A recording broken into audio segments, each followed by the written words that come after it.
Wisp Sports Radio, the voice of women in sport. Welcome to Season 1, Episode 1 of the WeCOACH Podcast on Wisp Sports Radio. When the going gets tough, I just get most of, 'cause everything is not enough. Please join us every 2 weeks as we sit down with some of the best and brightest female coaches, leaders, and industry experts in the world of sports for fun and inspiring conversations. I'll be your host, Megan Kahn, Executive Director of WeCOACH. This podcast is a co-production of Wisp Sports Radio and WeCOACH. And personally, I have to say how excited we are to be here on Wisp Sports Radio, the world's largest podcast network for women's sports with over 2 million listeners. We look forward to bringing you new shows dropping every other Thursday.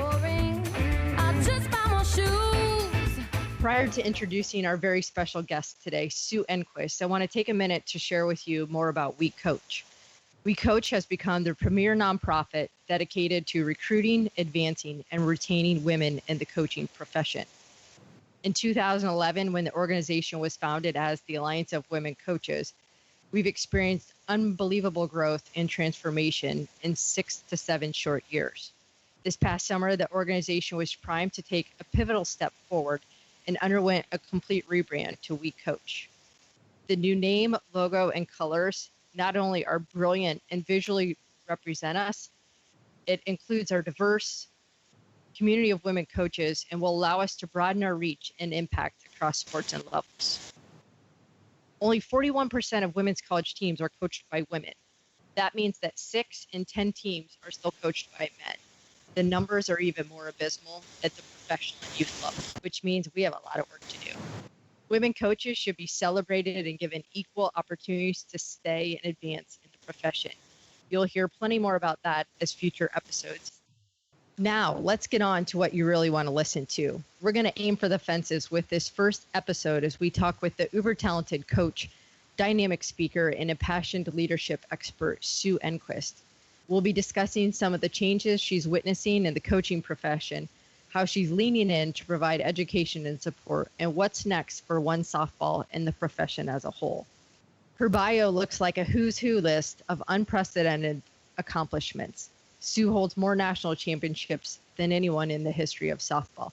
Her storied 27-year career includes multiple National Coach of the Year and Pac-10 Coach of the Year honors, as well as producing 65 All-Americans and 12 Olympians. A former USA national team player and was the 96 gold medal winning coach. And last but certainly not least, you're going to hear us talk about her new organization, One Softball, and all she's doing to help at the grassroots level. Sue, it's great to have you here. It's like you're batting leadoff, big shoes to fill for every other guest following an 11-time national champion. Thanks for being here. Thanks for having me. I look forward to it. All right, this is going to be fun. Let's rock and roll. So let's start off and talk about, obviously you had a storied career as a player and then you went right into coaching. What was it like? Did you want to be a coach? When did you realize you wanted to be a coach and how did you get that first job? The first job fell in my lap. I had played at UCLA, and prior to walking in graduation, my head coach at the time, Sharon Backus, said, I know Sue, I know you're going into graduate school. You're going to be a respiratory therapist. I always wanted to do that, work in emergency room, had it all planned out. And would you just help with the team for the last 10 weeks in the spring quarter I was graduating? And I said, sure, I'm not going to get into coaching. And I can remember like it was yesterday, that first week, I remember calling my parents, and I'm a daughter of a military father, and my dad was an engineer, and I got on the phone, and my mom's a nurse. So I had these completely different profiles that I was in awe of. And I told them that I don't think I want to go to graduate school. I think I want to do this. I want to coach. I love it. I love helping these student athletes get it. And my mom, who is a nurse and just had such positivity, she's like, oh, I think that's wonderful. You're going to have a great time. Sounds like fun. And then, that pregnant pause, my dad is like, who's going to pay for the bills? How much are you going to get paid?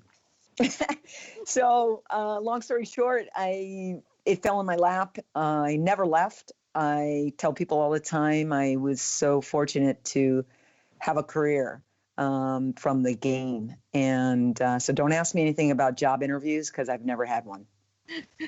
That's not your expertise. I won't quiz you on it today. So Thanks.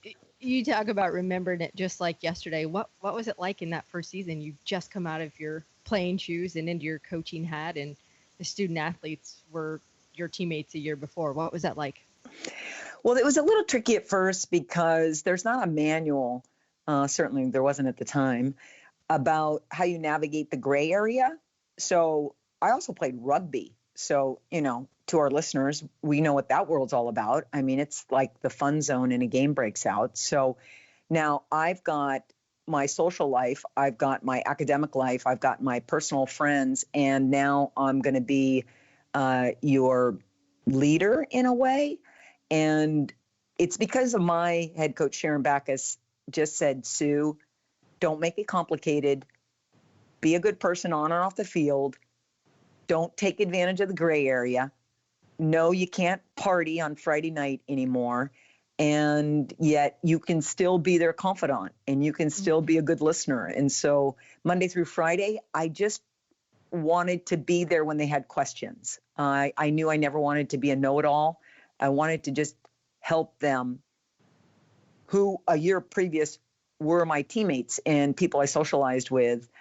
So Sharon's biggest tip was just be clear in the gray area. Don't take advantage of the gray area. The gray area is, hey, Sue, we're going out Friday night. Hey, can't.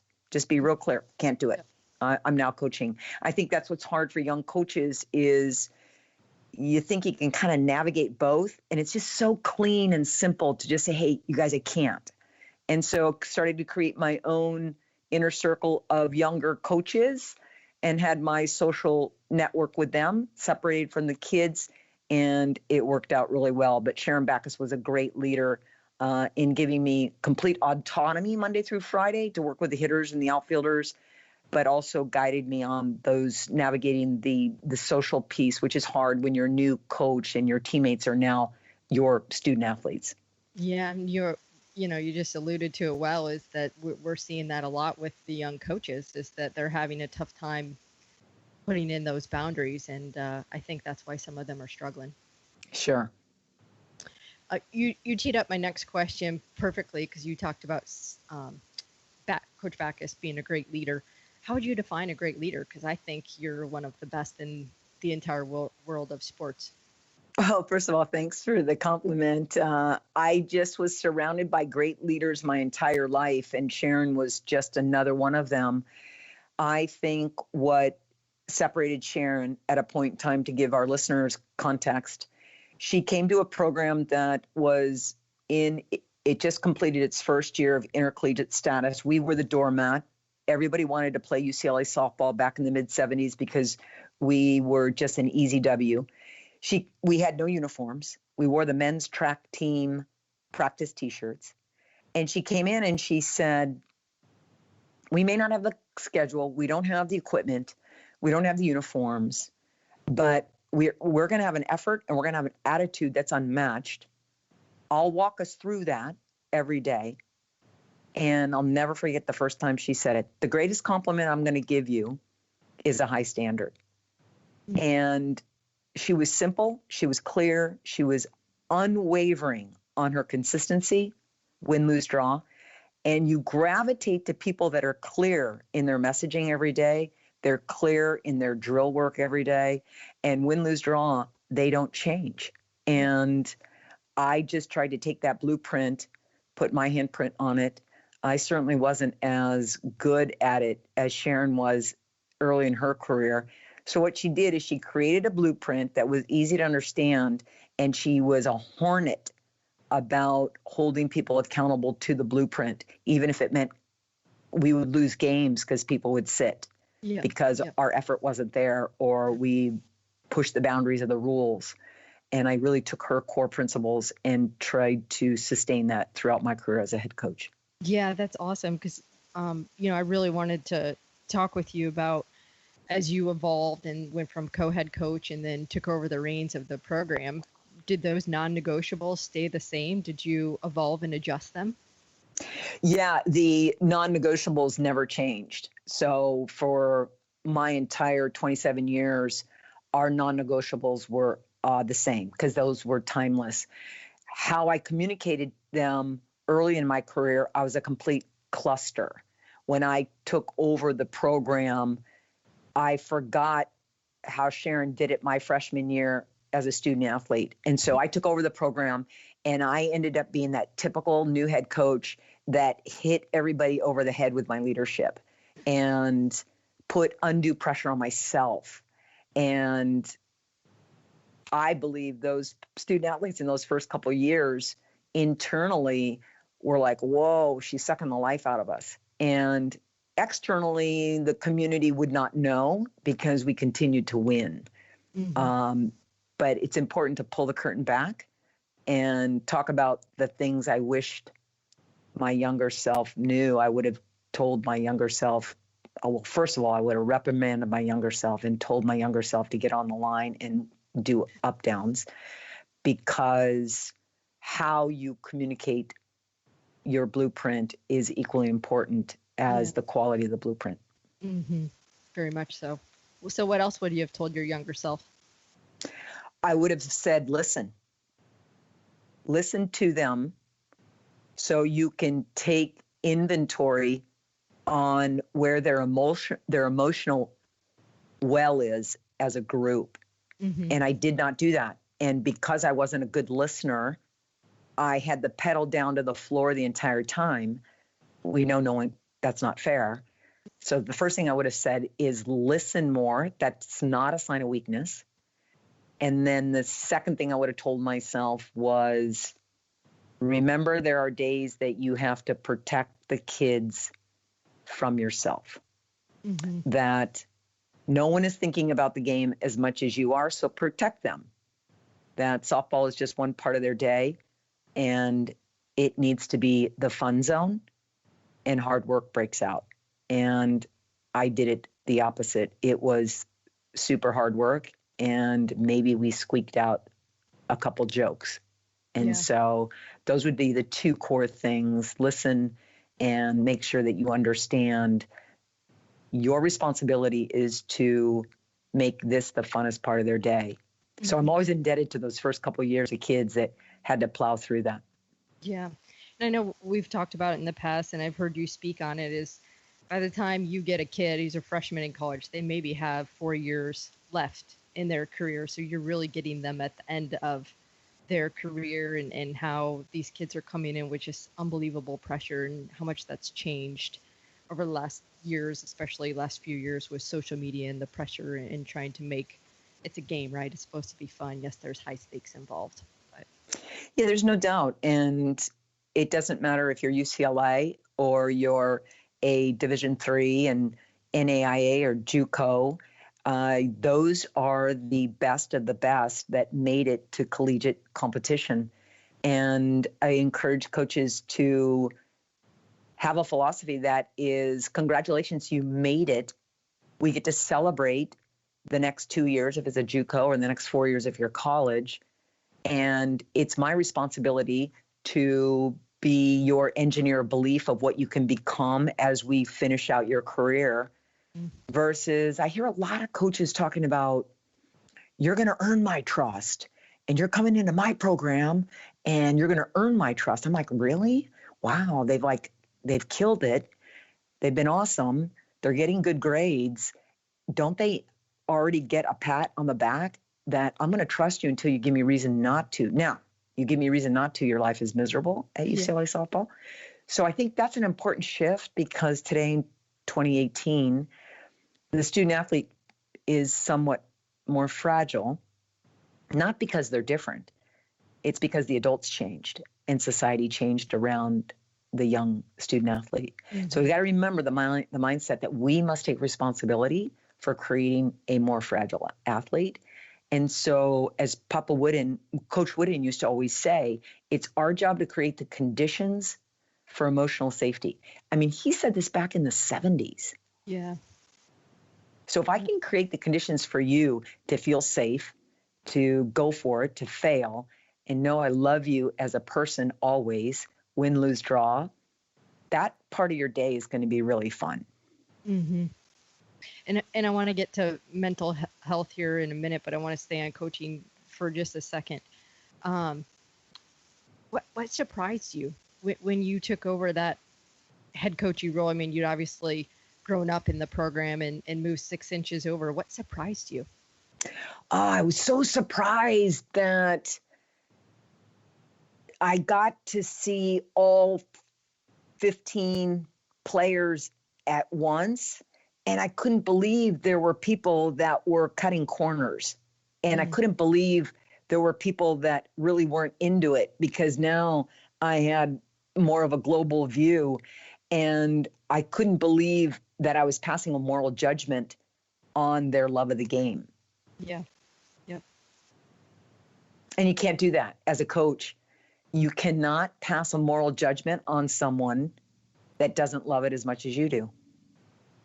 You can't pass a moral judgment and say, I don't like them as much because they don't love it as much as me. Your trick is to say, how can I make this the best part of their day? I'm competing against afternoon television, going to the mall, hanging out at the center of campus. How can I make this the funnest part of their day and not judge that they're not that into it? Yeah. And that's a tough pill to swallow for coaches, because we eat, breathe, and sleep our sport. Totally. Yeah. So 27 years, storied career. What do you find the most rewarding now when you look back? I think that we established an environment where these people learn to love one another and form lifelong relationships, that our kids all stick together. They're with their partners and their husbands and their wives and their children, and they're building a life together as a UCLA softball community. I'm most proud of that. And then the second thing I'm most proud of is a 98% graduation rate. Still tracking those 2% down. We won't tell anybody. Right. But I'm extremely proud of our academic success and the relationships that they built in the conditions we created while they were at the university. Mm-hmm. And the UCLA softball alumni base is one of the best and most engaged, and obviously that's a huge credit to you. How engaged are you still with the alumni at UCLA, or even with your work with the national team? Oh, gosh. You know, my kids are coaching the program now. And people ask me all the time, like, first of all, is that weird, Sue? Like, go to the park and do you find yourself just kind of second guessing? I'm like, second guessing? It's just the opposite. Kelly's my girl. Like, Kelly cannot do anything wrong. Lisa cannot do anything wrong. Those are my kids, right? So I don't have that. I don't second guess because we all speak the same vernacular. So it's just fun to go there and see Kelly's kids and see Lisa's kids and just really be able to be back in the Bruin bubble. And when it comes to the alumni, that's probably been the funnest thing, because now you go from coaching these kids that become alumni. Now you're back in with them as alumni because you're retired. So now your alumni gang up on you because those really are your kids, right? Yeah. So they're like, do you remember when Coach like sat us down for like 2 hours after that UC Riverside loss? You know, you guys, at what point did you check out of the yelling? Oh, I checked out at about 17 seconds. Oh, I checked out like at 7 seconds because I could tell by her tone it was going to be a rant. I mean, just they pull the curtain back and you just sit there and are humbled by your stupidity. It's got to be fun, though. It's great being back. And I'm always there, always on call when the events happen. If I'm in town, I always participate in all of our events throughout the year to keep our community together. Do you know how many are in your coaching tree? We have over 27 Okay. in our coaching, in the coaching tree on all levels of college and high school. Yep. Impressive. It's fantastic. I applaud Yeah, you. really excited. Probably the thing that was the most, people say, what was the most powerful about that life cycle? I don't ever stop when the finals of the World Series happen. but to sit down and watch the start of the game and watch my trusted right hand, Kelly Inouye, on a bucket next to me, looking right through home plate into the opposing dugout, and see my former third baseman, player of the year, UCLA graduate Jennifer Brundage, on the opposing bucket, and we're all waving to each other, was pretty darn fun. Special moment. I want to talk about assistant coaches because I know that's what fuels a lot of your work today. So why assistant coaches? I think that my personal passion to build a assistant coach community that can be a developmental environment is important because they represent the future. And we are currently failing, I believe, sport-wide in softball, that we do not have a organized recruiting mechanism of our fifth years that may want to get into coaching. We don't have a formal curriculum that brings them into a mentoring environment. And we're just starting to dabble in it through our National Fast Pitch Coaches Association convention.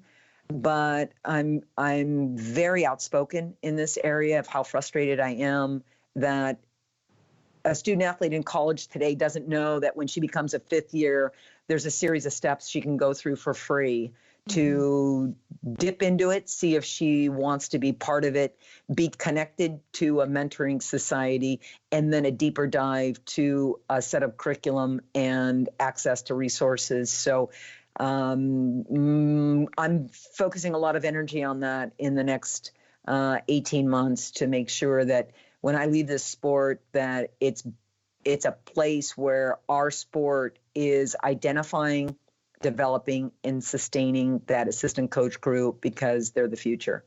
Mm-hmm.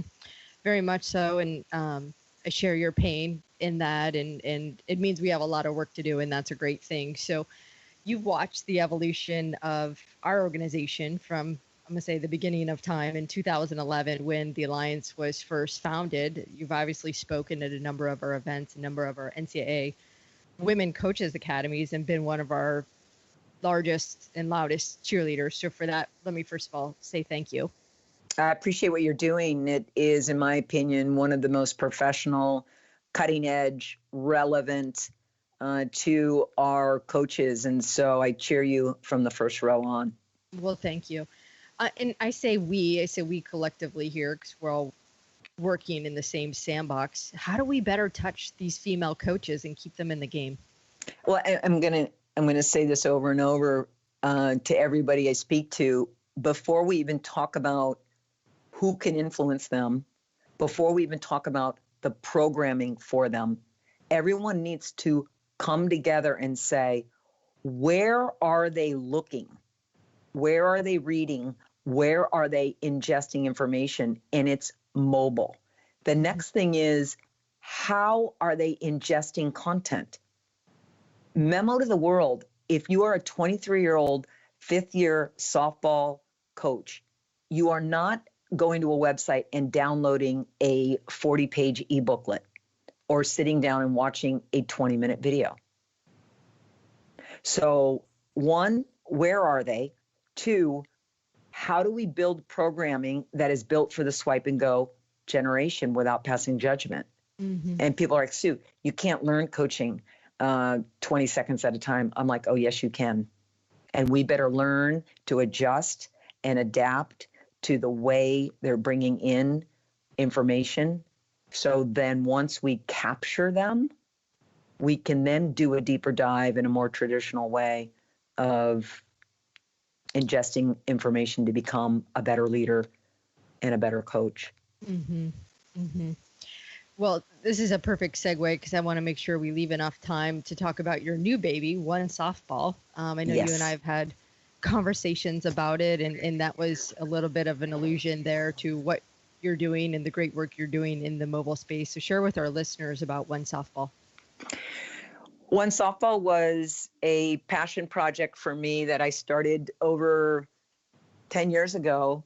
When I retired 12 years ago, one of the reasons I retired was I was interested in seeing if I could help better the foundation of our sport. I wanted to build a community that would be the first impression to that softball family. And I knew that there were three things that had to happen. One, we had to bring the best in class people that have sustained excellence over time and were subject matter experts in the areas where these new sport families needed information. So we needed to first build the community of people. Then we needed to survey all of our youth softball families and listen. We needed to listen to what their pain points were. Then develop content that would answer those pain points in a relevant way, how they ingest information mobily and in a swipe and go methodology. Mm-hmm. And then last, it was going to have to be on a platform that was relevant to them, which is mobile. So One Softball is a community of over 150 of our greatest champions and Olympians. We developed a video library that has no more than 2-minute videos. We have over 600 videos that are queued up in our global library of our Olympians and national champions and subject matter experts. And now this year, we're going to be launching it on our own customized mobile app called One Softball. It will go directly to the coach first.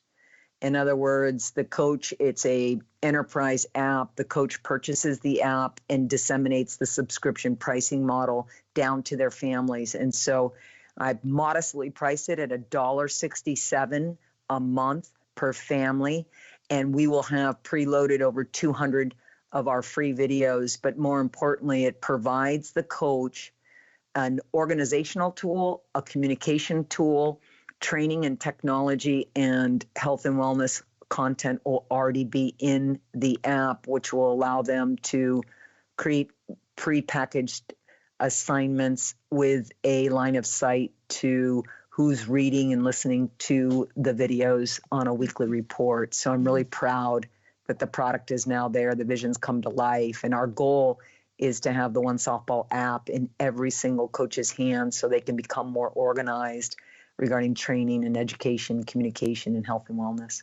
It's really targeted for the travel ball. It's targeted. Correct? It's targeted to the travel coach and also to the collegiate coach that wants to build a deeper communication training experience for their student athletes.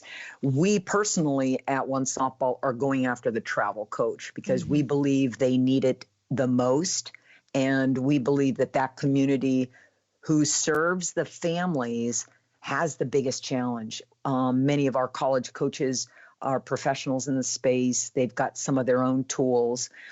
For us, we wanted to build a tool that was moderately priced and able to connect the family and the player and the coach. Because the travel coach today, no matter what the sport is, I think most coaches listening can attest to this.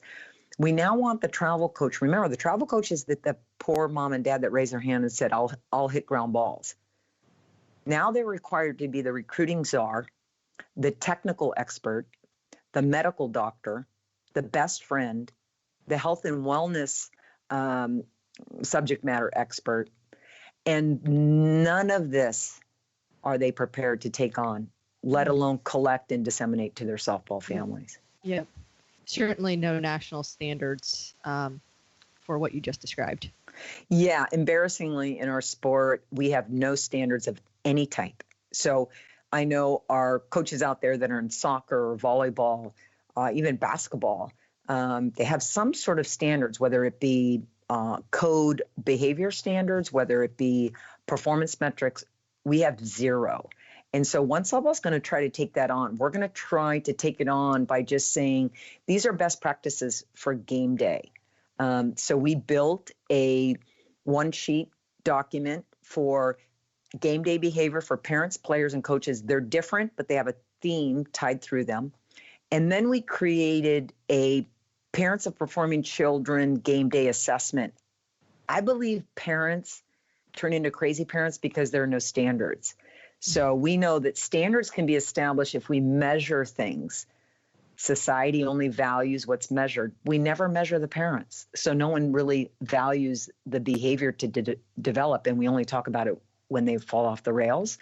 So I partnered with a company out of Michigan, and we've got a free assessment. Parents can assess themselves on game day. It's an anonymous.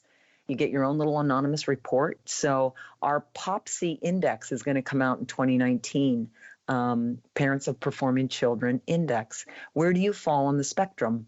Because we know as coaches that, especially college, we're evaluating parent interaction with the student athlete from the time they wake up on game day, travel in the car to the site, behavior from the parking lot to the field, concession behavior, bleacher behavior, interaction with the umpires, the coaches, and the other players. And we built an index. It takes about 3 to 5 minutes to finish it, and the parent now gets a score on their game day behavior. Man, I can't wait to see that POPSI index. Yes, it's going to be, and it doesn't go to the college coach. Don't. No one needs to panic, right? There aren't going to be reports. It's a simple way of asking the parent, do you want to assess how your behavior is? Maybe dad didn't realize that yapping in that student athlete's ear from the parking lot to the ball field is super annoying to the student athlete. So memo to dad, shh, on game day. Yeah. Be careful what you wish for. You might have opened a can of worms. Those college coaches might be knocking on your door for that POPSI index. Oh, listen, Megan, my friendship with you, the folks at WeCOACH and what you're doing there, all of my colleagues out there, people know they can track me down. I can send that link to you. You can shoot it out to your families. It's my way of giving back to everything that everybody's doing out there. So it doesn't cost a dime. There's no bait and switch. Our data bank doesn't go anywhere. We're not going to spam people. It's just simply a gift to amateur sport that I think is important. Yeah. I want to make sure everyone knows how to find One Softball. Can you share the URL with everyone? Yes, it is onesoftball.com, and one is spelled out, ONE, softball.com. And if you want to drop a note to me, you can reach me at info@onesoftball.com. But if you really want to reach me, you can reach me at sue@onesoftball.com. Personal. I like it. Yep. And what's the timeline of the release of that app? Q1. Of 2019. Coming Yes. soon. Perfect. Yes. We're in a soft launch right now. So if anybody wants it right now, I can send them the link and they can go through a demo of it. So just reach out to Sue at One Softball or info@onesoftball, and we can shoot you the link. You can get a feel for the app and be a part of our soft launch, but we'll be doing the public launch in Q1 of 2019. Very generous of you. I would encourage our listeners to take advantage.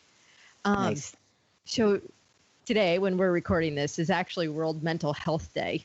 So I know mental health and wellness has become near and dear to your heart. And can you talk more about HAWK and your consortium? The HAWK is, it's an acronym. It stands for Health and Wellness Consortium. It is, has been driven from medical experts, subject matter experts, former and current coaches from every level, former students and current student athletes, and parents. And we formed this consortium from in Southern California. We are suffering 2 times the national rate of teen suicides in all sports. And so we pulled together after one of our young 13-year-old student athletes in softball who was targeted D1, who was an honor student, most popular kid on our team, but was living really a darker world and has the most amazing parents.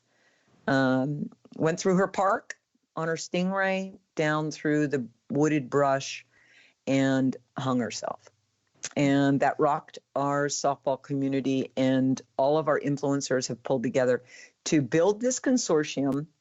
And right now, what we're doing is we're just providing resources. We're not creating events or building premium content. We're just building basic resources so our or our youth coaches and our rec coaches just have a little bundle of content they can give to parents and players to understand that mental health, that perfectionism, that performance anxiety, no one should be passing judgment. It doesn't mean you're weak sauce. It doesn't mean you're an outcast, that we have steps you can take to help minimize and give you influence around you to help you navigate those feelings that you may have. Over 60% of our student athletes suffer from perfectionism. We know that's a dangerous mindset to have. And really what we're trying to do is shoot for personal excellence. So we've got on the website right now, and if our listeners want to go to, and this is for, right now, anybody can use these documents. They're super helpful. They're easy to understand. And that's at hawkline.org. So it's spelled HAWC line, LINE.org. You can go in. We've got a little campaign going around I'm going to commit. I pledge to be a better listener. And we've got some documents there that you can build your own little campaign. We're just encouraging people to make a stand and be an influencer on the local level. That I'm a head coach or assistant coach. We pledge to listen more to our student athletes. And once we start to listen, we can deliver what's relevant that connects to today's student athlete, and they have a better quality experience playing sport. It's an amazing free resource. It really is. And, it's just become so prevalent and a hot topic, especially in the college game. And I applaud you for that. It's amazing. We've got to get to the point where we change our vernacular. I don't even like using the word mental depression, or it just makes it sound like you're less than, because really what this is brain health. Mm-hmm. This is brain health that we're dealing with. And some people's brains aren't as healthy. And when we can get to the point where we can tackle brain health like we tackle shin splints, we've cracked the code on taking care of our student athlete and their families. Breaking down those walls and stigmatisms associated with some of that vernacular, for sure. Exactly. Good stuff. So what drives you now, outside of all the things we've talked about? Well, on a day-to-day basis, I am completely entrenched in building our One Softball community. And then I'm always really interested in pushing the boundaries of the technology. So I'm currently working on some really great AI projects through One Softball. So my goal will be that when that mom and dad raise their hand for the first time and they want to turn into coaches, that their phone will be their best automated teacher.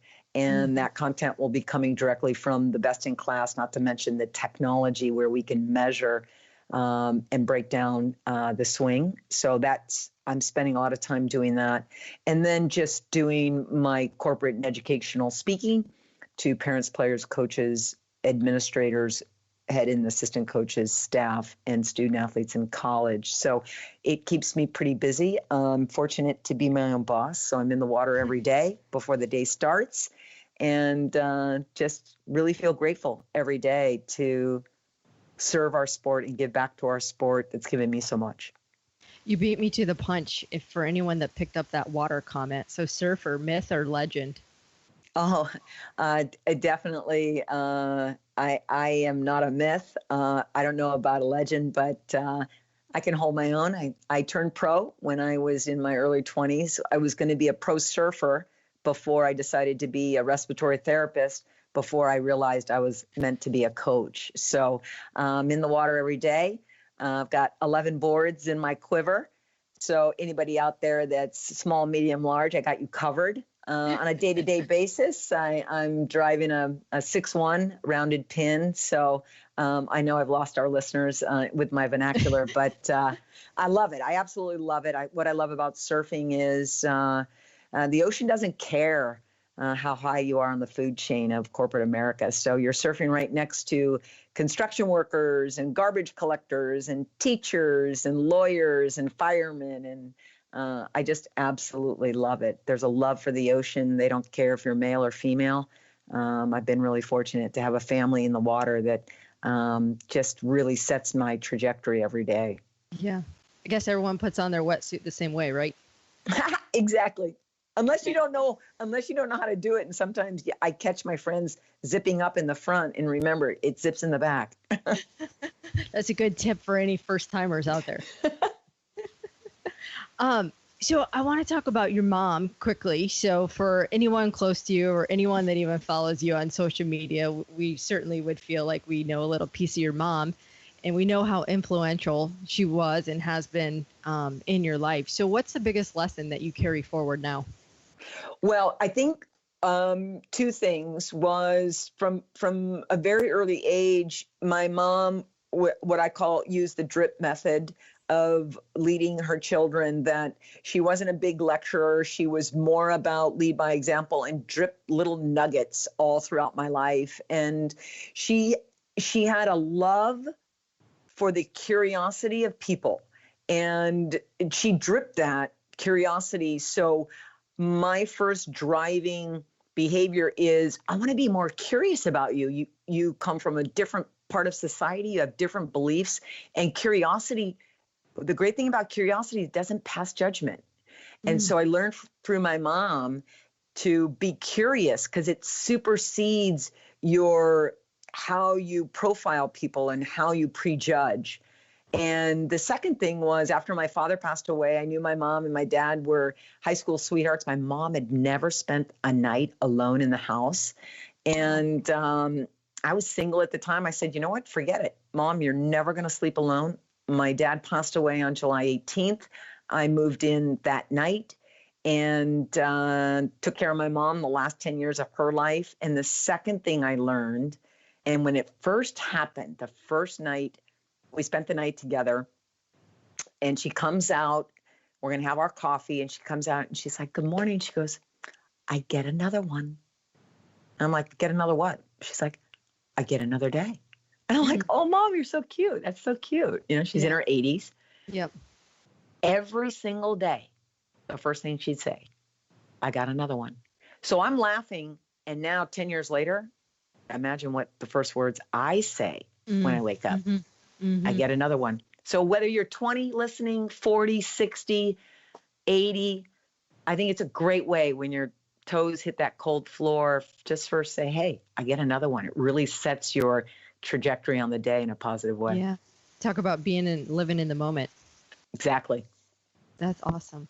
Well, we're going to end every single episode with some quick hitters. I was a basketball player, so that's the language I'm going with, but I'm going to fire off some questions to you, and you can just quickly answer what first comes to mind. Sound good? That sounds great. So you're putting me on the hot seat. I'm putting you on the hot seat. Ready? Ready, set, go. One word to describe yourself. Student. Student. Ooh, that leads into my next question, because I want to say you're continually helping other people learn and grow. How do you keep growing? I'm curious. What are you most curious about? Change. Change. I love it. So you already gave us a glimpse to your morning routine with jumping in the water. What do you do after you get in the water? After you come out, I should say. What's I eat next? 2 bowls of cereal. Cereal. What's your favorite kind of cereal? Wheat Chex. Regular milk or non-dairy milk? Skim. Skim. I love it. That was really personal. We just went way deep right there. Who was the person that had the most influence on your coaching career? Not counting my family, Papa Wooden, by far. By far. Great one right there. And I'm going to end with last piece of advice you want to leave our listeners with. Learn to love the kids unconditionally. That means you've got to love the ones you can't stand just as much as the ones that you're in love with. And you must pay attention to the ones that don't work as hard as the ones that do work hard, because we gravitate to those high performers. I challenge you to love unconditionally the best kid, the worst kid, and love your team on your best day and on your worst day. Some great advice. Oh my gosh, so many good takeaways in the last 40 minutes in our conversation. Thanks so much for joining us and all you continue to do and give back to the profession. Hey, Megs, you bet. And I just want to say thanks to you, Megan. You have been a connector and an influencer. I call it a game lover. You're in love with the game of excellence. And I certainly appreciate and cheer you on with everything you're doing. So thanks for all your help with everything you're doing in sport.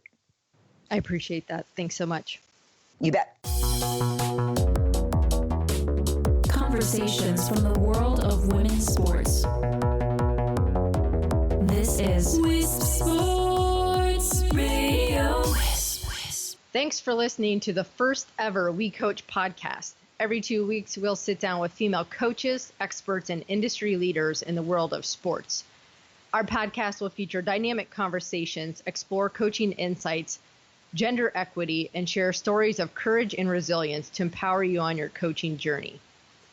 Follow us and share your comments on Twitter at WeCOACH and at Wisp Sports, or on Facebook at WeCOACH Sports and at Wisp Sports. The show notes for this episode can be found on our show page at wispsports.com, where you can also find more coverage of women's sports. Interested in learning more about any of our upcoming events, resources, membership and donor options, please visit our website at wecoachsports.org. Join us in 2 weeks as we talk with Notre Dame head women's basketball coach Muffet McGraw, coming off their 2018 NCAA National Championship and preparing to tip off the upcoming season. You won't want to miss what she has to say about females in coaching and the next generation. Until next time, all sports, one voice, WeCOACH. That's just the